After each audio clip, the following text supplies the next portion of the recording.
Thank you, Mr. Chairman. Thanks to the witnesses for being here. Thanks for the excellent work that you're doing. Fentanyl has been a major topic of discussion today, rightfully so. Fentanyl accounts for 70% of the drug overdose deaths in the United States. It's the leading cause of death, fentanyl is, in my state, the state of Missouri, for individuals over the age of 18. And we don't produce it in Missouri. It comes to us from across the border. It comes by the truckload, it seems, these days. Every community in the state, every school in the state is awash in fentanyl. And what I'm particularly concerned about are the latest efforts of cartels to send rainbow fentanyl into our borders, across our borders. I'm sure, Mr. Perez, you're familiar with this, the phenomenon of rainbow fentanyl, which is made to look like a candy. In fact, obviously, it's an extremely deadly drug. Yes, sir, generally familiar with it. Is it safe to say that the Mexican cartels are using rainbow fentanyl as a deliberate attempt to drive addiction among young people, among kids and young adults? Yes, sir. I would say they're using fentanyl in general, regardless of who they're trying to addict. Yes, sir. So here's the next thing that concerns me is that we've got the effort by the cartels to use rainbow fentanyl. We've got the effort by the cartels to target kids, and they're doing it more than they're selling it in ways other than just the classic back alley deal. They're using now social media apps in order to sell fentanyl. Let's take a look here at one example. This is from the big tech platform Snapchat. Snapchat's one of the worst offenders here.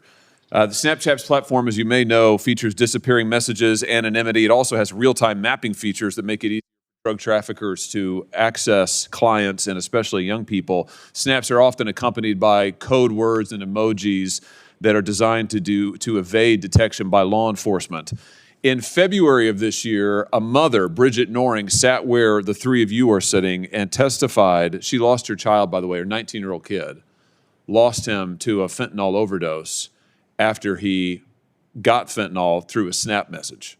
And she testified, sitting where you're sitting, that she went to Snapchat. She alerted them to the kind of snaps that they have got that are posted on their platform. And she testified, here, this is the quote now, the first three things out of their mouth, meaning the Snap CEOs, were, number one, we have no idea this is happening on our platform. Number two, as parents, you should have been monitoring your child better. Charming. Number three, you can't sue us because we're protected under Section 230.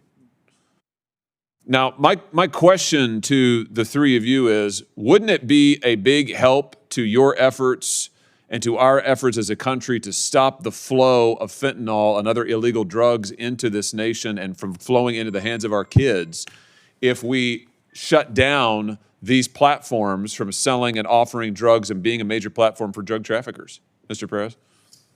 Yes, sir. I would go back to about accountability from any institution that's facilitating this. I know our efforts through the J Code, which I mentioned earlier, focusing on darknet and opennet type of trafficking, that's significant. We spend a lot of efforts on those types of cases. Yeah, very good. I'm glad you used the word accountability. I think that's exactly what we need. And right now, I just want to point this out so everybody understands it. Right now, Snapchat and every other big tech platform have exactly zero accountability. Zilch. This is on their platform. It is there constantly. It is there in volume, and there is currently nothing any parent, any victim can do about it. I mean, just refer back to what this mother said the Snap CEO said to her. It's your fault. We don't really have any idea about it. This is after she told them it was on their platform. And by the way, they know. I mean, if these guys can direct the most precision advertising to you using their AI algorithms, you think they don't know that there's this kind of advertising all over their platform? They know. And then they said, the get out of jail free card, you can't sue us because we're protected under Section 230. I've said this time and time again. It is time for this Congress to take action to allow victims to hold accountable these companies when they put this kind of garbage, this sort of illegal activity on their platform. Victims ought to be able to sue Snapchat and any other big tech platform that traffics in this kind of illegal activity. And until Congress changes the law to allow victims and parents to sue, I think that this is just going to continue to go on. Let me give you one more example. Mr. Stevens, I'll direct this to you since I know that you're in the El Paso division. Here is an example of a Mexican cartel using a different social media app to try and hire American citizens to participate in human smuggling. So this is the kind of thing that's going on Snap, on Instagram, on TikTok, where these cartels are recruiting American citizens to come be smugglers, offering them pay, giving them instructions. And once again, they are using these social media apps, these big tech platforms to do it. Let me just ask you, Mr. Stevens, have you encountered this? Have you seen the cartels trying to recruit Americans to participate in their smuggling operations? Thank you for your question, sir. Yes, we have multiple cases involving human smuggling as well as drug smuggling where they use those social media platforms to be able to recruit drivers. Wouldn't it be a help to you and your law enforcement activities to be able to turn off this kind of illegal activity on these platforms? In other words, to reduce the supply of American drivers who are willing to participate in a human smuggling ring?